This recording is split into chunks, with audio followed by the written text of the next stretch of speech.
The phrase "century of the common man" was coined by the United States of America Vice President Henry Wallace during World War II in a speech he gave in 1942.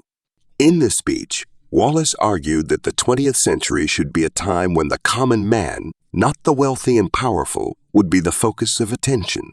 He called for a new world order in which all people would have the opportunity to live in freedom, peace, and prosperity. In the early 20th century, most states were ruled by elites who were interested in maintaining their own power and privilege. They were not interested in promoting the well-being of the common man. However, the rise of social movements and the end of World War II led to a shift in thinking. People began to believe that the state should be used to promote the well-being of all people, not just the wealthy and powerful. Therefore, the idea of the century of the common man was a radical idea at the time, since it contradicted the idea to center the political strategies on the state interests. Wallace's Century of the Common Man was a response to Henry Luce's The American Century article published in his own magazine. In this article, published before United States enters World War II, Henry Luce had argued that it was America's duty and destiny to lead the world towards a more prosperous, democratic, and peaceful future. Henry Luce sought United States to overcome isolationist sentiments and emphasize the need for America to lead the New World Order.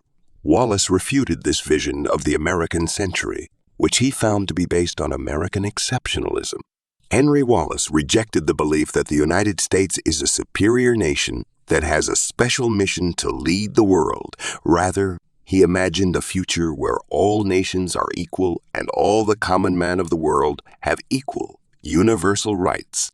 Even though Wallace's vision was criticized by Luce and others to be a chimerical altruism, unrealistic and destined to fail. However, Wallace's vision has had a lasting impact on the world. It has inspired people to work for a more just and equitable world, and it has helped to shape the policies of many countries. It is through this vision of creating a better world of common man that Wallace shared Oppenheimer's concerns about the nuclear arm race. Oppenheimer had been a member of the Manhattan Project, the team that developed the atomic bomb, but he had become increasingly troubled by the implications of his work. He believed that the use of nuclear weapons was morally wrong, and he spoke out against the nuclear arms race.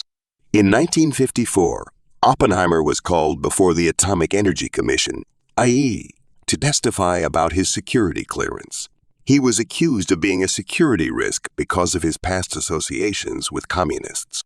The IC revoked his security clearance, effectively ending his career in government. Henry Wallace was outraged by the AC's decision. He believed that it was a political witch hunt, and he defended Oppenheimer in public and in private. He even wrote a letter to President Dwight D. Eisenhower on this matter. Wallace's defense of Oppenheimer was unpopular at the time. Many people believed that Oppenheimer was a security risk, and they supported the AC's decision to revoke his security clearance. However, Wallace's defense was vindicated in the long run. The father of atomic bomb was eventually reinstated as a consultant to the AIC, and he continued to work on nuclear arms control until his death in 1967. What do you think about the century of the common man? Henry Wallace's call for a new way of life, one that would end all systems that privilege the few to dominate the many, was a message for America to lead the way. It was a message for a better future for the coming generations. Did America drift from Wallace's way of life? If so, how can humanity return to a more peaceful, equal, and prosperous life, as Wallace had anticipated? Can we all work together to create a world where everyone has the opportunity to live a good life, regardless of their race, class, or gender? Thank you for joining us on this journey through history.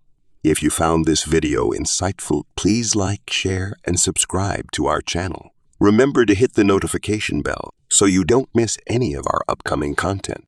Until next time, let's keep striving for a world that values the common man and woman, where peace and justice prevail. Take care and see you soon.